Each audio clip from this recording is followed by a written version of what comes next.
All right, we are back with section 3.4, finishing up those two proofs that are on the back page. Starting with this first one, I just have my two givens in one step already. I've got that angle CFD is congruent to angle EFD, and that FD is an altitude. So what does that mean? Well, that means it's perpendicular to the opposite side. How would I indicate that? Well, with my right angle symbols. So we've established that, we agree on it, I put it in my diagram, but I need to put it in writing. I need to put it in my proof. So I'm going to establish that I know angle FDC and angle FDE are both right angles. Now, how do I support that? Well, you don't have to make this up out of thin air. If you go to the front of the third page of your dominoes, you will see the second item is median information, and then the second one is your altitude. So what I need to do is figure out a way to put this into an if-then statement. So if I have an altitude in a triangle, then it forms right angles with my opposite side. So that's what I'm going to put in here.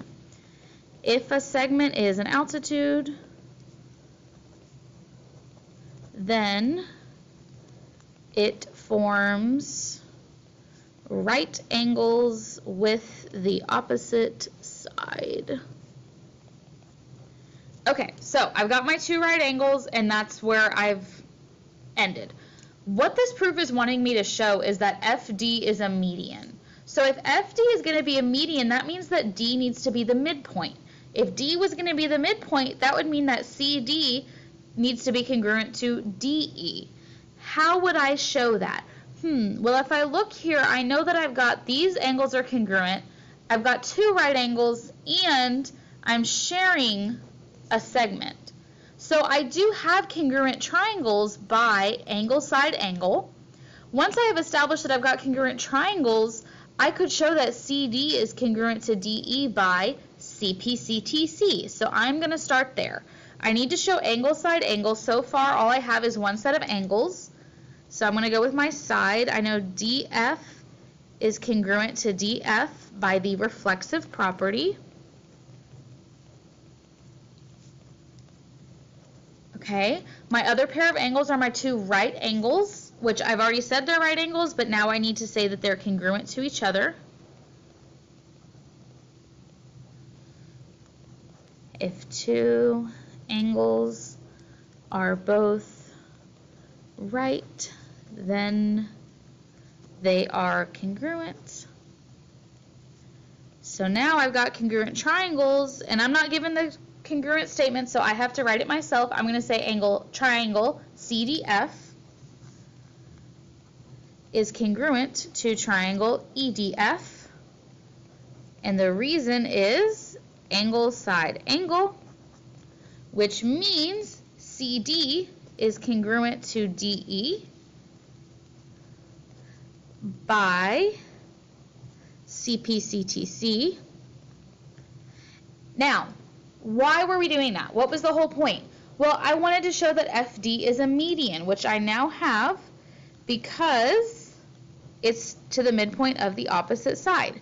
Now, how am I going to construct this if-then statement? Again, I'm going to consult my dominoes and go to my median.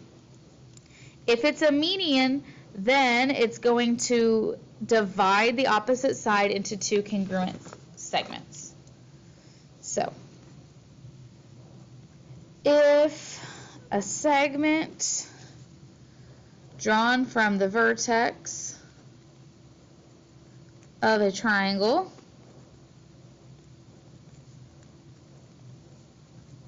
divides the opposite side into two congruent segments, then it is a median. Okay, moving on to my next one. Again, I've got two givens. I'm going to put them in one step. KP is a median, and MK is congruent to RK. Now, if KP is a median, what that means is P is the midpoint, so RP is going to be congruent to PM. If I'm putting it in the diagram, I need to put it in writing in my proof.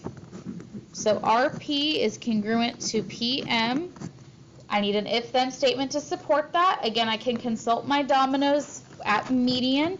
If a point is a median, then it divides the opposite side into two congruent segments.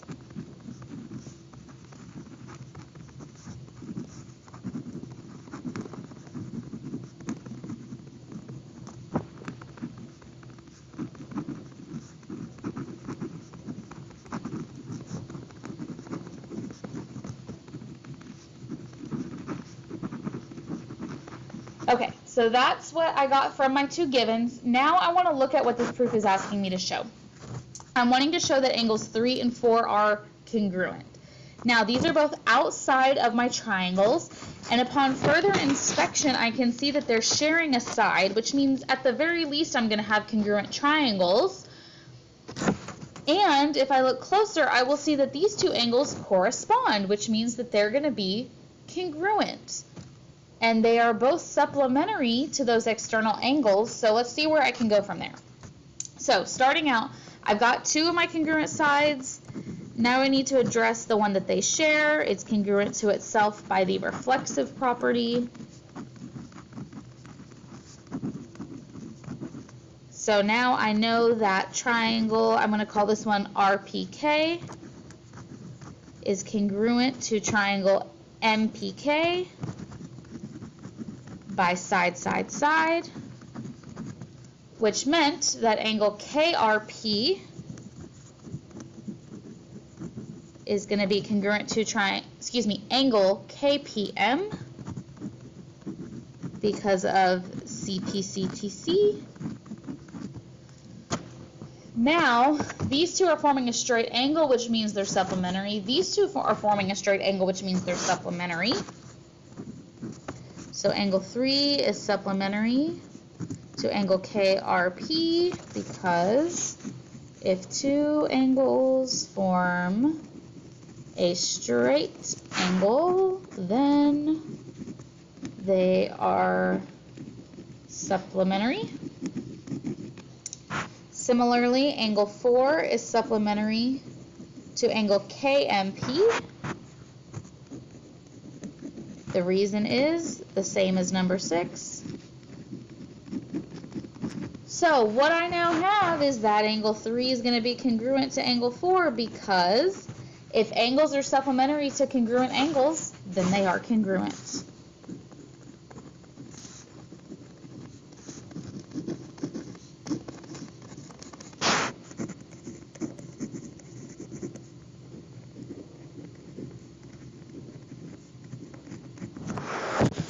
Alright, and that wraps it up for our 3.4 notes.